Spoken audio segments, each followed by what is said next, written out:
किसी को रुलाया तो बहुत आसानी से जा सकता है, लेकिन दूसरों के चेहरों पर मुस्कुराहटें बखेरना एक दिक्कत तलब काम है।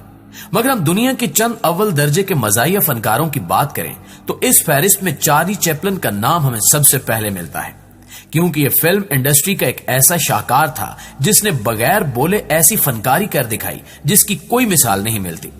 यही वजह है कि आज भी दुनिया चार्ली को उस मखसूस अंदाज की वजह से कॉमेडी का बादशाह मानती है। दोस्तों, चार्ली चैपलिन का पूरा नाम सर चार्ल्स स्पेंसर था, जो 16 अप्रैल 1899 को लंदन में पैदा हुआ। चार्ली अभी बचपन में ही था कि इसके वालिदैन में अलैदगी हो गई, क्योंकि चार्ली का बाप शराब का नशा करता था, इसलिए इसकी मां ने अपने शौहर से कतई ताल्लुक कर लिया।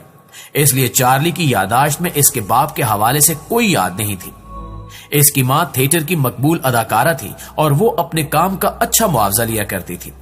यही वजह है कि बचपन का 3.5 साल तक का दौर निहायत खुशगवार अंदाज में बसर हुआ। चार्ली बचपन से ही बहुत हसास था और तबीयत की खराबी की बिना पर जब इसकी मां ने थिएटर पर काम करना छोड़ दिया, तब जिंदगी इनके लिए आजमाइश बन गई। यहां तक कि 3 साल की उम्र में ही चार्ली ने तकालीफ और मसाइब का सामना करना शुरू कर दिया। बचपन के उस इंतहाई कसमपुरसी के दौर में एक वक्त वो भी था जब चार्ली की मां को अपने दोनों बेटों के साथ कुछ अरसा लैम्बेथ के एक मोहताज खाने में गुजारना पड़ा, और जब इसकी मां ने घर बैठे सिलाई कढ़ाई का काम करना शुरू किया, तब वो एक इंतहाई पसमानदा इलाके में 12 फुट लंबे और 12 फुट चौड़े कमरे में बतौर किराएदार जिंदगी बसर करने लगे। मुख्तलिफ किताबों में मिलता है कि चार्ली की जिंदगी मुसलसल बहरानों में गुजरी और कम उम्री में वो ऐसे शराबखानों के सामने खड़ा रहता जहां उसके दौर के मारूफ अदाकार और प्रोड्यूसर आते थे। कहा जाता है कि चार्ली चैपलिन ने कहा था कि उसे बारिश इसलिए भी पसंद है कि बारिश के दौरान बहते आंसू कोई नहीं देख पाता। इस दर्दनाक फिक्रे के पीछे कहानी ये थी कि एक वक्त था जब चार्ली चैपलिन फटे हुए जूतों में फिरा करता था। ऐसे में उसे एक लड़की से मोहब्बत हो गई थी, लेकिन उस लड़की ने उस वक्त चार्ली चैपलिन के फटे हुए जूतों की वजह से उसकी मोहब्बत ठुकरा दी। वक्त गुजरता गया और फिर वक्त के साथ साथ चार्ली ने बारिश में बहते आंसुओं से हंसी बनाना सीख लिया, और फिर इस तरह चार्ली की फिल्में दुनिया भर में बिकने लगी। वो जिनके पांव में फटे जूते नहीं होते थे, वो जिन्हें बारिश में रोने का फन नहीं आता था, वो सब चार्ली की हंसी खरीदने लगे थे। यहां तक कि हजारों खूबसूरत लड़कियां चार्ली पे जान निछावर करने लग गईं। चार्ली ने इस तमाम अरसे में 4 शादियां की और 12 मुआशके किए, और इन मुआशकों में लड़कियों के साथ जिनसी खेल भी खेला। इसलिए बाज लोग उसे एक जिनसी दरिंदा भी समझते हैं, जबकि कुछ लोगों का यह भी ख्याल है कि चार्ली ने अपनी जिंदगी में फैश फिल्मों में भी काम कर रखा है और इन फिल्मों में काम करने को वो बायसे फख्र समझता था। इसकी जिंदगी पर लिखी गई एक किताब में दर्ज है कि इसकी पहली शादी सन 1918 में मिल्ड्रेड हैरिस के साथ हुई, जिसकी उम्र सिर्फ 16 साल थी, जबकि चार्ली की उम्र 29 साल थी। मगर यह शादी सिर्फ 2 साल तक कायम रही। इसके बाद इसने दूसरी शादी 16 साल लीटा ग्रे से की, लेकिन यह शादी भी 1927 में खत्म हो गई। इसके बाद 1936 में चार्ली ने 28 साल अदाकारा पोल्टे गॉर्डर से शादी की, और उस वक्त चार्ली की उम्र 47 साल थी। मगर यह शादी भी कामयाब न रही, और 6 साल बाद चार्ली ने उससे भी अलैदगी इख्तियार कर ली। और फिर 1943 में उसने अपनी चौथी शादी एक प्ले राइटर की 18 साल बेटी ऊना ओनेल से की, जिसके साथ चार्ली की जिंदगी बहुत खुशगवार गुजरी और इसके 8 बच्चे हुए। उस किताब में यह भी लिखा है कि एक अदाकारा जॉन बैरी के साथ इसके खुफिया ताल्लुकात थे, और इस अदाकारा का दावा था कि चार्ली इसकी नाजायज बेटी का बाप है, जबकि चार्ली ने हमेशा इस बात से इनकार किया। इस तनाजे की वजह से चार्ली को अदालती कार्रवाई का सामना भी करना पड़ा, और अदालत के हुक्म से एक लंबे अरसे तक उस अदाकारा की बेटी का खर्चा उठाता रहा।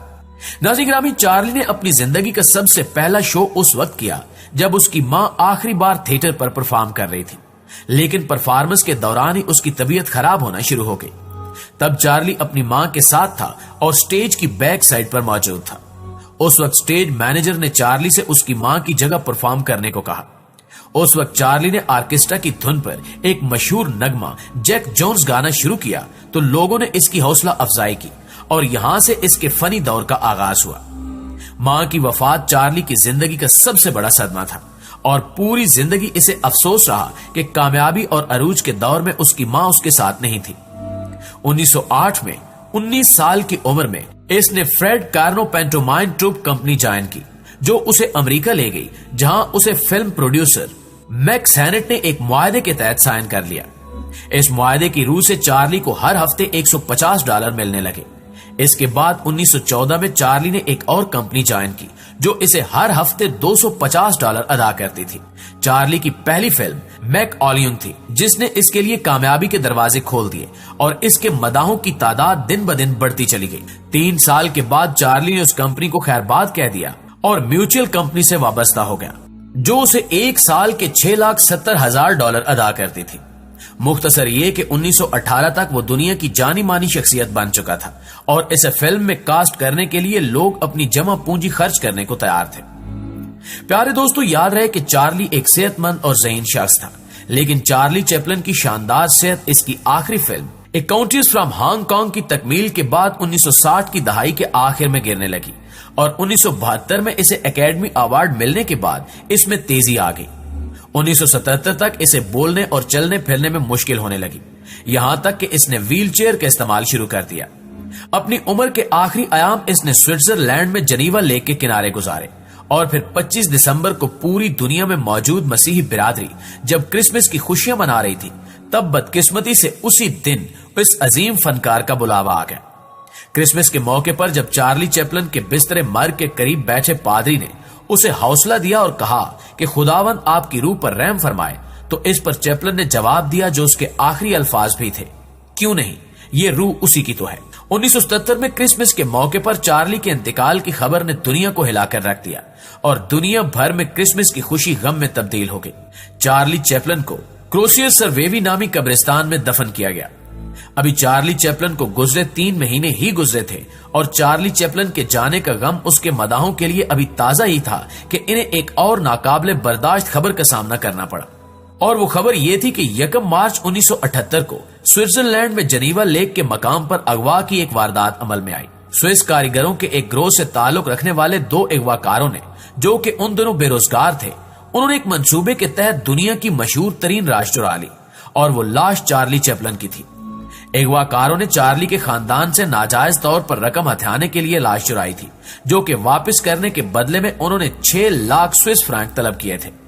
ये सूरत हाल इतनी मज़क्का खेज थी कि चार्ली की किसी फिल्म का हिस्सा मालूम होती थी, लेकिन पुलिस की मुसलसल कोशिशों से यह साजिश नाकाम हो गई और चार्ली चैपलिन को 11 हफ्तों के बाद झील जनेवा के करीब से बरामद कर लिया गया और चोरों को गिरफ्तार कर लिया गया और फिर चार्ली चैपलिन की लाश को दूसरी जगह गहरी कब्र में दफना दिया गया, जबकि कब्र पर 6 फुट की मोटी कंक्रीट की तह डाल दी गई ताकि मुस्तकबिल में कोई दोबारा ऐसी कोशिश न करे।